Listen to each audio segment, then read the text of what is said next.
As Simon mentioned in his LOR poetry description, you know, the looking in the mirror and seeing the trace disappearing, and then Paul read, you know, through the gaps, and now you read in Sacco there are gaps, and it makes one think about how poetry is as much about the gaps as it is about the words, and translation is even more. So, and I love the way this reading goes, because now it's something completely different. We're going to modern day France, and from classic as it gets, we're getting into the modernity, and we have Lara Coley, who will be reading the translation of her own poem from French into English. Oh, yeah. So it's written from Unrest, so it's, whether it's from the unrest of your soul, or the unrest in ancient Greece, or the unrest in Paris these days. Lara Coley is a San Francisco native, writer, and casual linguist. She spent 3 years in Toulouse, France, teaching English and working in translation at AIRBUS and INSA Toulouse before returning to pursue her MFA in poetry at San Francisco State University. Her writing and artwork appear in Opium Magazine, Sparkle and Blink, Australia's Visible Ink Anthology, Transfer, Rogue, Agent, and is forthcoming in New American Writing and Red Light Lit. Of the poem she'll read this evening, Lara said, "I lived in Toulouse, France for 3 years, during which there was a terrorist attack in the neighborhood where I lived at the school of one of my students' children. And the last attack simultaneously at the Bataclan, Stade de France, and throughout the city of Paris was particularly close to my heart because my partner from my time in Toulouse is a police officer in Paris, in the neighborhood St Denis, the site of the explosions and where the men were hiding after the attacks. This poem was written after I had called Guillem's family and friends in the middle of the night, but before I'd had a response.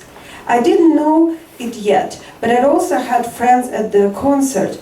I translate from French, but I rarely write in French, and I've written several pieces on the attacks, but this way the only piece in French is I was speaking to Guillaume in our shared language." Let's welcome Lara.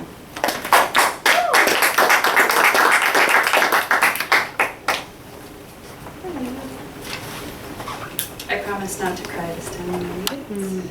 I never promised that.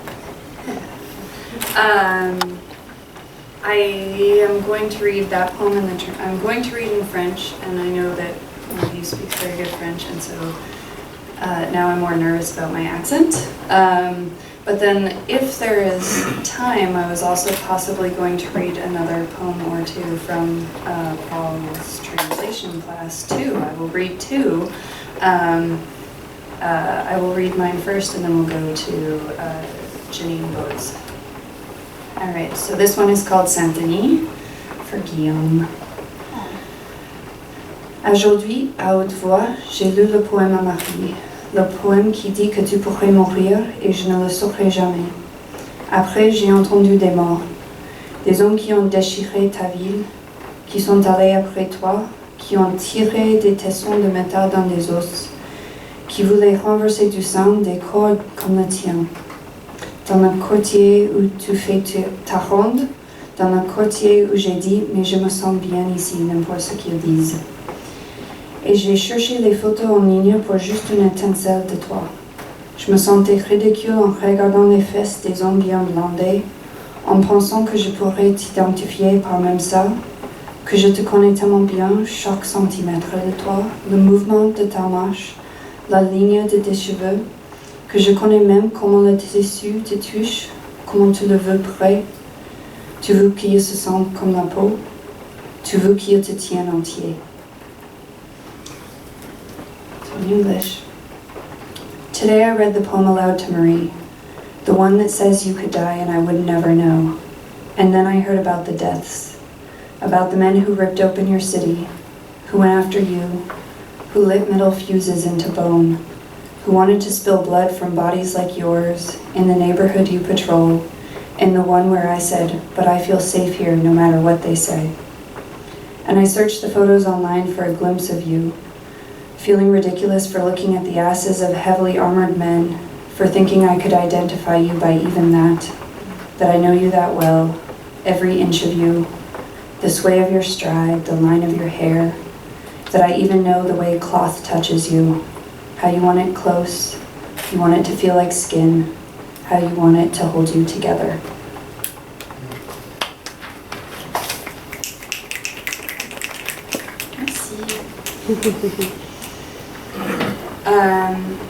So in Paul's class, I translated from 2 different writers, and the one that I did the most translations from, Janine Baud, she's a writer in Bretagne. She also lived in New York for a while, and she writes a lot about Brooklyn and New York, but also a lot about Brittany in France, and I think also feminism, and also a little bit about nationalism.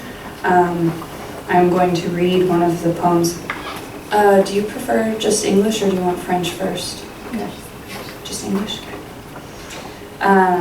This one's called To Tristan Colbier. She frequently doesn't have a name, but it's dedicated to a person. The returned, if there are any on earth, would be black with soot, impeccably simple and laughing at the lightning that strikes them, wagging bitter fears of being alone, commoners. The epitaph held at arm's length, sold like Lent, meager days, serenades, immodesty, the rain, the night, the stampede, all thrown at auction. Syphilis, the simple-minded days. Let the idiot sleep, the cantor, the enraged. Why all this hassle and swagger? The eternal feminine rocks her own wasted body. We say it from the doorways. To the parade, soldiers, homeless, but rich, having been the proud toads decorated by a ballad.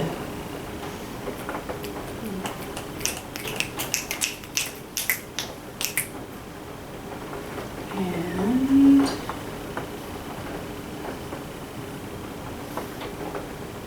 sorry. The other one is called Insurgent. This is the first poem that I translated of hers, and it was why I liked her so much. Make red the line of writing, underline the life, the weight of the world trapped in the quaking of the sound of a vowel ground into fine particles, and brighten the living.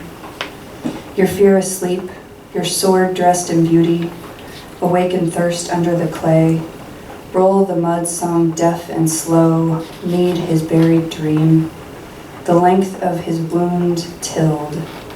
Take honey from between the words, and those bleeding between the blades of grass. The wind holding you in the belief of flight. Who will be this cry, this voice riding the waves of the pond?